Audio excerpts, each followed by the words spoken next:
Di sini kita akan menjelaskan mengenai waterborne diseases itu apa.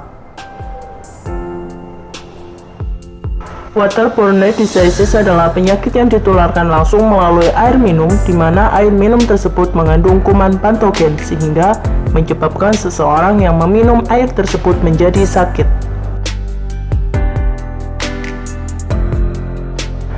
Contoh penyakit waterborne diseases diantaranya adalah diare, disentri, kolera, tiploid, hepatitis infektiosa, dan gastroenteritis.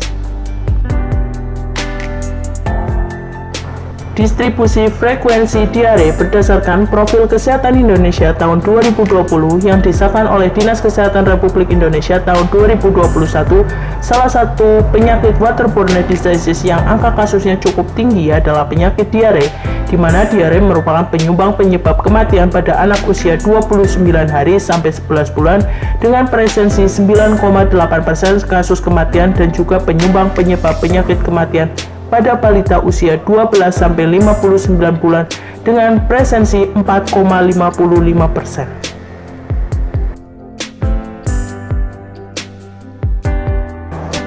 Pada data di atas dapat dilihat bahwa daerah provinsi yang memiliki kasus diare yang paling tinggi adalah Provinsi Jawa Barat dengan kasus semua umur sebanyak 1.348.268 dan kasus balita sebanyak 726.431. Sedangkan angka kesakitan diare per 1.000 penduduk di Indonesia untuk semua umur sejumlah 270 kasus diare dan untuk balita sebanyak 843 kasus diare. Diare merupakan penyumbang terbesar kasus kematian pada balita sampai sekarang. Contoh kasus diare. Diare adalah penyakit buang air besar dengan tinja yang tidak berbentuk unformed stool atau cair dengan frekuensi lebih dari 3 kali dalam waktu 24 jam. Jika diare berlangsung selama kurang dari 2 minggu disebut diare akut. Apabila diare berlangsung lebih dari 2 minggu digolongkan pada diare kronik. Tinja yang dikeluarkan dapat dengan lendir maupun tanpa lendir, darah ataupun pus. Gejala yang biasanya diderita oleh penderita diare yaitu mual, muntah, nyeri abdominal, sakit perut, tenesmus, demam, serta tanda-tanda dehidrasi atau kurang cairan pada tubuh.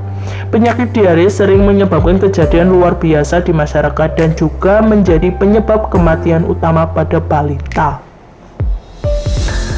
Cara penularan diare. Penularan diare dapat disebabkan oleh lingkungan yang kotor, makanan yang kotor, dan juga melalui penyediaan air minum yang tidak layak untuk dikonsumsi, di mana pada air minum tersebut mengandung berbagai agen penyebab diare, yaitu ada virus, ada bakteri, ada helmin, dan masih banyak lagi.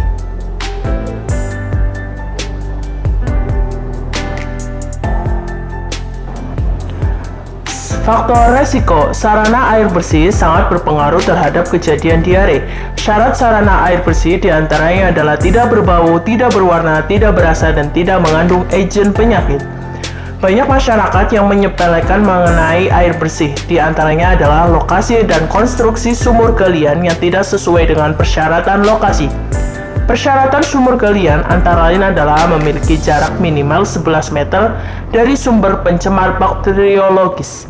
Selain itu, banyak masyarakat yang tidak mengetahui bahaya meminum air tanpa melalui proses pemasakan, karena jika air tidak diproses melalui pemasakan, ditakutkan air tersebut mengandung bakteri penyebab diare yaitu bakteri E. coli. Kualitas sarana air bersih yang tidak memenuhi syarat kesehatan akan mempengaruhi kualitas air yang dihasilkan oleh sarana air bersih tersebut. Dengan demikian, risiko kejadian penyakit diare akan meningkat dan lebih banyak jika masih banyak masyarakat menggunakan sarana air yang tidak memenuhi syarat kesehatan.